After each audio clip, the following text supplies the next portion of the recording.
दोस्तों, प्रधानमंत्री मोदी के आने के बाद से भारत और इजराइल की दोस्ती परवान पर है। कभी वो दौर था जब भारत के नेता इजराइल जाने से कतराते थे, जबकि इजराइल हमेशा भारत के साथ दोस्ताना व्यवहार करता रहा। अब सवाल ये उठता है कि आखिर भारत के नेताओं को इजराइल से क्या परेशानी थी? इजराइल जाने से देश के नेताओं को परहेज क्यों था? तो दोस्तों, भारत में लंबे समय तक तुष्टीकरण की राजनीति चलती रही। आज भी तमाम राजनीतिक पार्टियां ऐसा कर रही हैं। इजराइल एक यहूदी देश है। एक मुस्लिम देश फिलिस्तीन के साथ उसका संघर्ष लंबे समय से चल रहा है।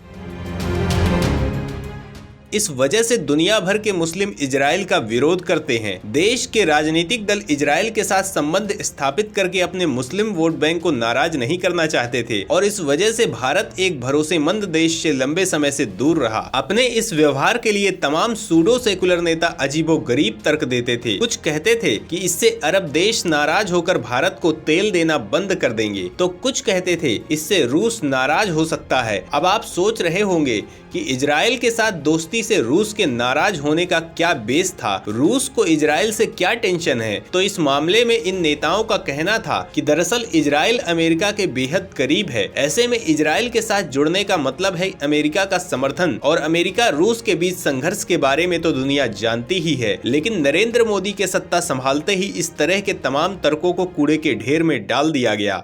प्रधानमंत्री मोदी इजराइल गए। इजराइल के तत्कालीन प्रधानमंत्री बेंजामिन नेतन्याहू ने पीएम मोदी को सर आंखों पर बिठाया। दोनों के बीच केमिस्ट्री दुनिया ने देखी। तुष्टीकरण के एक लंबे अध्याय को जलाकर राख कर दिया गया। आज इजराइल तो क्या, भारत के अमेरिका के साथ भी रिश्ते हैं, लेकिन रूस के साथ रिश्तों में वही गर्मजोशी बरकरार है। ऐसे तमाम मौके आए हैं जब इजराइल ने भारत की ऐसी मदद की है जो कोई नहीं कर सकता है। इजराइल हमेशा इस बात को लेकर सतर्क रहता है कि मुस्लिम देशों की ताकत न बढ़ने पाए। पाकिस्तान जब परमाणु कार्यक्रम को अंजाम दे रहा था तो भारत को सबसे पहले इसकी जानकारी इजराइल ने ही दी थी, लेकिन भारत की उस समय की सरकार की उदासीनता से भारत उस कार्यक्रम को बर्बाद नहीं कर पाया। दोस्तों, भारत के जिगरी दोस्त इजराइल की एक ऐसी नेत्री की कहानी आज हम आपको सुनाने जा रहे हैं जिसके जज्बे के बारे में जानकर आप दंग रह जाएंगे। जिस तरह से उसने भारत की मदद की, इसके लिए आप दिल से उन्हें शुक्रिया भी कहेंगे। गोल्डा मेयर भारत के लिए क्यों है बेहद खास? उन्हें इजराइल की दादी अम्मा क्यों पुकारा जाता है?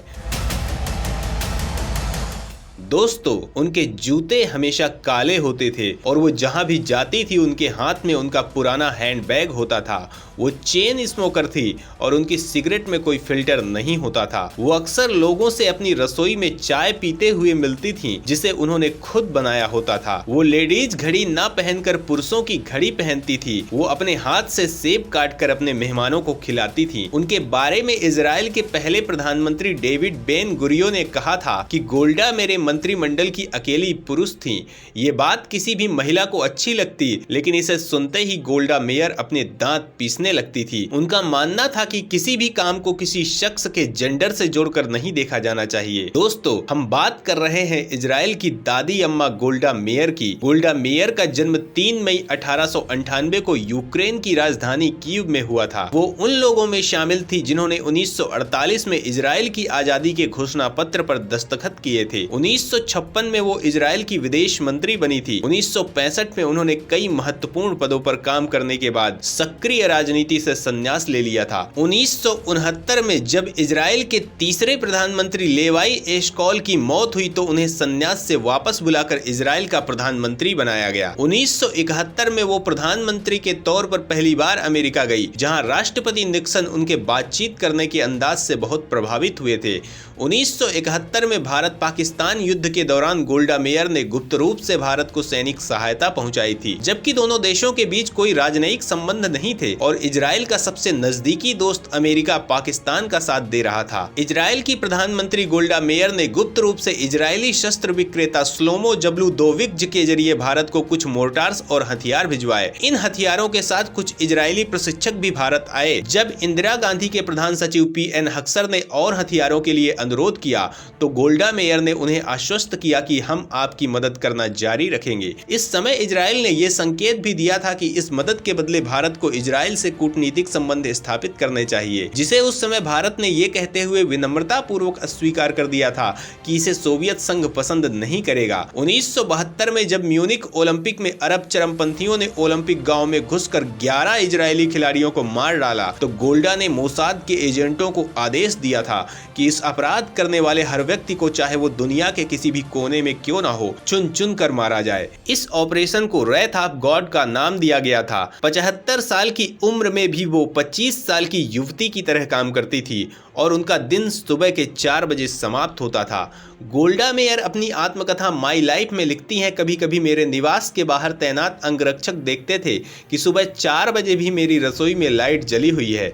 उनमें से एक ये देखने के लिए अंदर आता था कि मैं ठीक ठाक तो हूं ना। मैं हम दोनों के लिए चाय बनाती थी और हम तब तक अलग अलग विषयों पर बातें करते थे जब तक मुझे नहीं लगता था कि अब मुझे सोने जाना चाहिए। एक बार गोल्डा मेयर ने एक इंटरव्यू में कहा था, जब कभी शांति आएगी तो हम शायद अरबों को माफ कर भी दें कि उन्होंने हमारे बेटों को मारा है, लेकिन हम उन्हें इस बात के लिए कभी माफ नहीं करेंगे कि उन्होंने हमें उनके बेटे मारने के लिए मजबूर किया है। दोस्तों, जिस तरह भारत अपने कुछ समर्पित नेताओं को हमेशा अपने दिलों में रखता है, वैसे ही इजराइल की ये दादी अम्मा गोल्डा मेयर इजरायलियों के दिल में बसती हैं। गोल्डा मेयर भारत के लिए इसलिए बेहद खास हो जाती हैं क्योंकि उन्होंने राजनयिक संबंध न होने के बाद भी भारत की मदद की थी और तभी से भारत इजराइल के संबंधों की नींव पड़ी थी। आज प्रधानमंत्री मोदी के समय में ये दोस्ती अपने उफान पर है। इजराइल के पूर्व प्रधानमंत्री बेंजामिन नेतन्याहू ने एक बार कहा था कि भारत पर हमले को इजराइल पर हमला माना जाएगा। इस बात से समझा जा सकता है कि भारत और इजराइल की दोस्ती का लेवल क्या है। तो दोस्तों, भारत के दोस्त इजराइल की दादी अम्मा की कहानी आपको कैसी लगी, हमें जरूर बताएं।